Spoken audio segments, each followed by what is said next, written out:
Hi guys, welcome back to Nick service creation. నేను ఇవాళ తాటి ముంజలతో ఐస్ క్రీమ్ తయారు చేయబోతున్నాను అనమాట. దానికోసం కొంచెం గట్టిగా ఉన్న ముంజలు అయితే తీసుకోవాలన్నమాట. బాగా లేతవి అయితే పనిచేయవు. ఈ విధంగా మొత్తం పైన ఉన్నదంతా కూడా తీసేసుకోవాలి. ఈ స్కిన్ అంతా మొత్తం కూడా ఈ విధంగా ఇచ్చేసేసుకున్నాం అనమాట. ఇప్పుడు దీన్ని చిన్న చిన్న ముక్కలుగా కట్ చేసేసుకుని మిక్సీ జార్లోకి వేసేసుకున్నాం.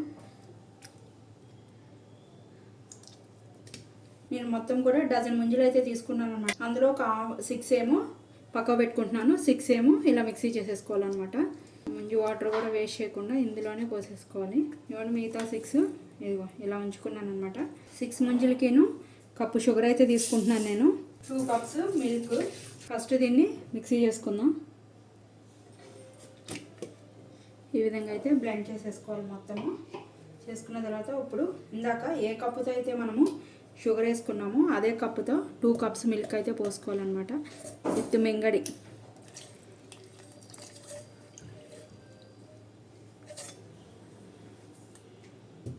కాచి చల్లార్చిన మిల్క్ అయితే యూస్ చేసుకోవాలి.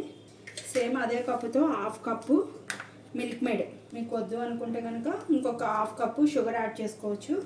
మిల్క్ మేడ్ స్కిప్ చేసి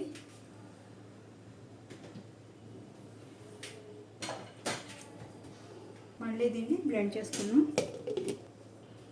చూడండి ఎలా క్రీమీ స్ట్రెచర్ వచ్చిందో. ఇప్పుడు ఇందులో ఒక 1/2 స్పూన్ వెనీలా ఎసెన్స్ కూడా యాడ్ చేసుకోవాలి.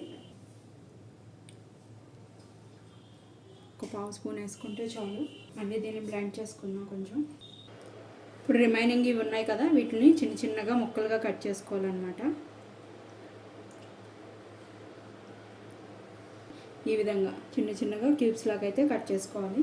ఇప్పుడు ఎయిర్ టైట్ గాజుది బౌల్ తీసుకోవాలి. ఇప్పుడు మనం మిక్సీ చేసుకున్నది ఉంది కదా, అది మొత్తం కూడా ఇందులో ట్రాన్స్ఫర్ చేసేసుకోవాలి.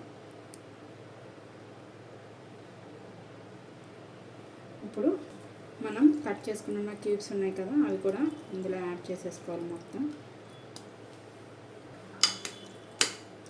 దీన్ని మొత్తం కూడా ఈ విధంగా మిక్స్ చేసేసుకోవాలి.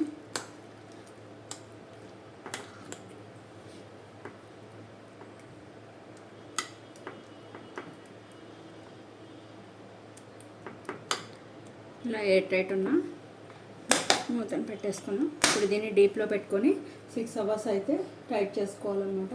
ఫైనల్గా మన ముంజుల ఐస్ క్రీమ్ అయితే అయిపోయిందనమాట. 6 అవర్స్ ఫ్రీజర్లో అయిన తర్వాత తీస్తున్నాను. ఇప్పుడు చూద్దాం ఎలా అయిందో.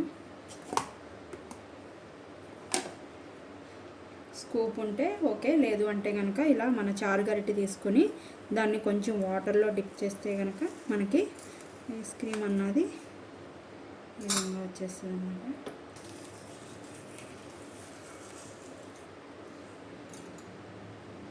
సో ఎమ్మి తాటి ముంజల ఐస్ క్రీమ్ అయితే రెడీ అయిపోయింది. నేను సర్వింగ్ బౌల్లో కూడా తీసేసాను. ఈ సమ్మర్ సీజన్లో మీరు కూడా ఈ తాటి ముంజల ఐస్ క్రీమ్ని తయారు చేసుకుని టేస్ట్ ఎలా ఉందో నాకు కామెంట్ చేయడం అయితే మర్చిపోకండి.